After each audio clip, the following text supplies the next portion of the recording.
بسم اللہ الرحمن الرحیم۔ حضرت علی رضی اللہ تعالیٰ عنہ نے فرمایا، کسی سے شکوہ مت کرو، خاموش رہو۔ جہاں عزت نہ ملے وہاں سے کنارہ کر لو، چاہے کسی کا دل ہو یا کسی کا گھر۔ توبہ کی امید پر ہو چکے بہت گناہ یا رب، مہلت رہی ہے توفیق بھی عطا کر۔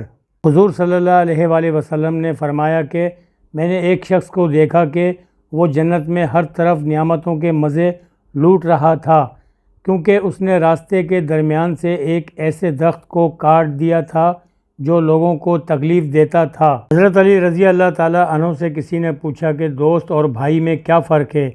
آپ رضی اللہ تعالیٰ عنہ نے فرمایا، بھائی سونا اور دوست ہیرا ہے۔